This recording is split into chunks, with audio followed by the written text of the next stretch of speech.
All right, here we go.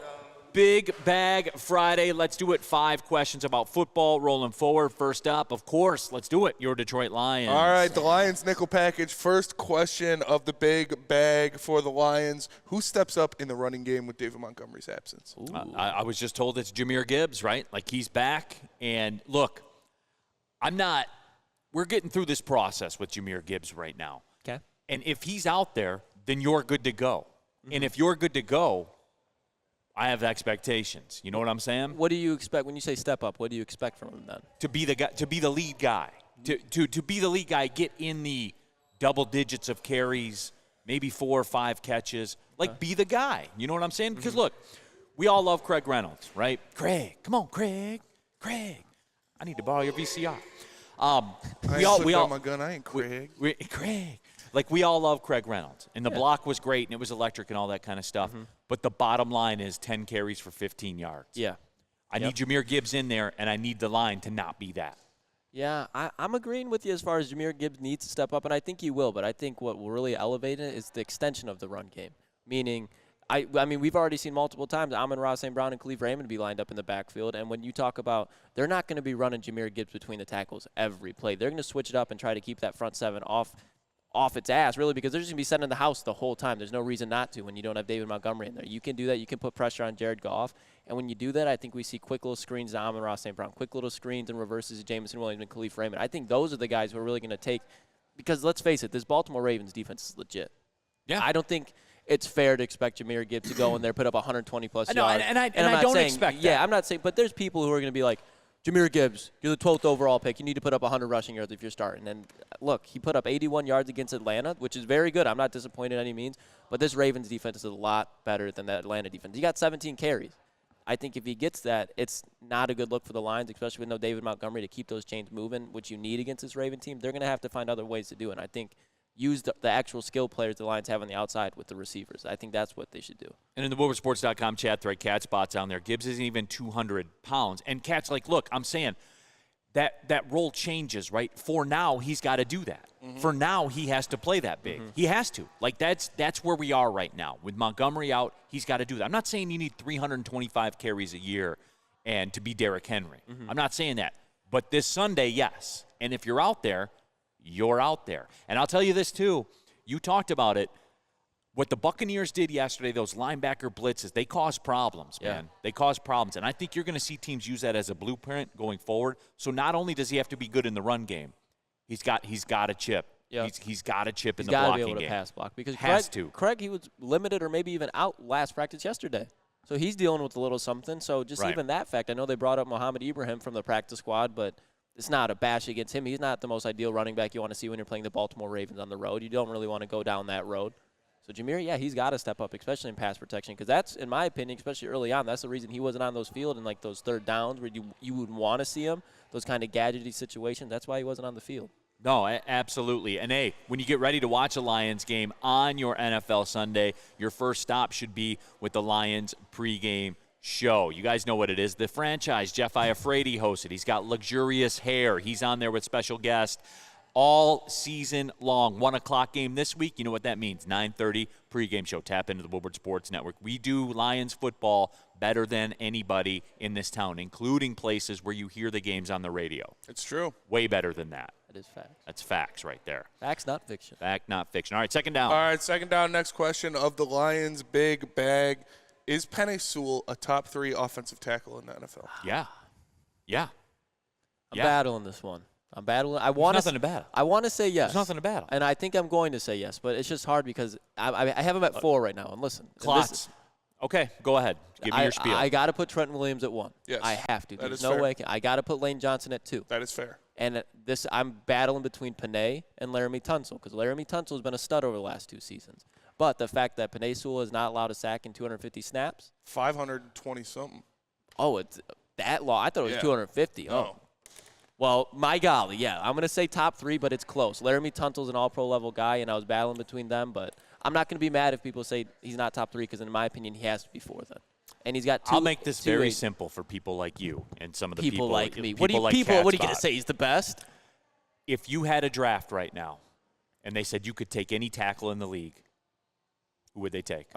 I mean, yes. Who would they take? Who would they take? They would take Answer the question. They would take Tristan Wirfs, Penei Sewell, Christian Darrensaw, or Rashawn Slater. They would take any one of those guys. In my opinion, Sewell's the best out of them, but there's going to be people that take Wirfs. Who would you take? Who would you take? Between those four, if we're going for longevity, I'll take Sewell. But right now, I'm taking Trent Williams. 10 times out of 10, I'm not thinking twice. I'm taking it to the bank. You could put whatever guard next to him. I would not care. I would not neither. care.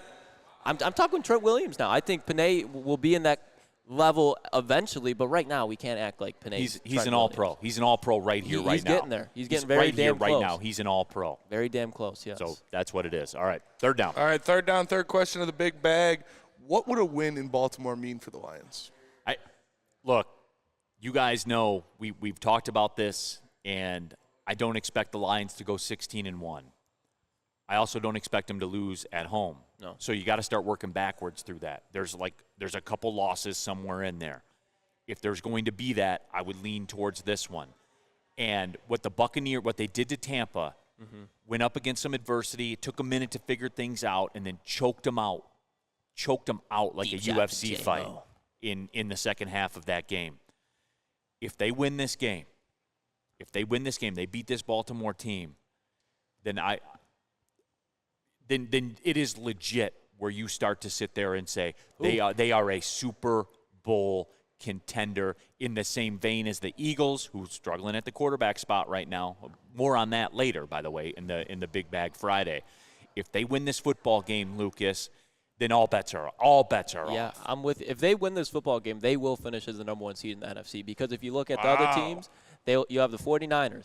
They still have a hell of a schedule to go to. The Eagles, for example, they play the Dolphins this week. They still got to go to Buffalo. They still got to go. I don't know if they're at Arrowhead, but they got to play. The Eagles' schedule is it's monster. Brutal. So I'm already on the verge of discounting the Eagles just off their schedule and the Lions' schedule. If you go and you beat Baltimore, without a doubt, through the rest of the season is their toughest opponent. I don't care about going to Dallas. I like Lamar Jackson more than I like Dak Prescott. You can say what you want about their stats, but if you just look at the player that they are, I'm taking Lamar over Dak every time. So if that's the best quarterback they have to play, and Jared Goff goes on the road in Baltimore against John Harbaugh, who's a phenomenal coach, a good defense, a loaded offense.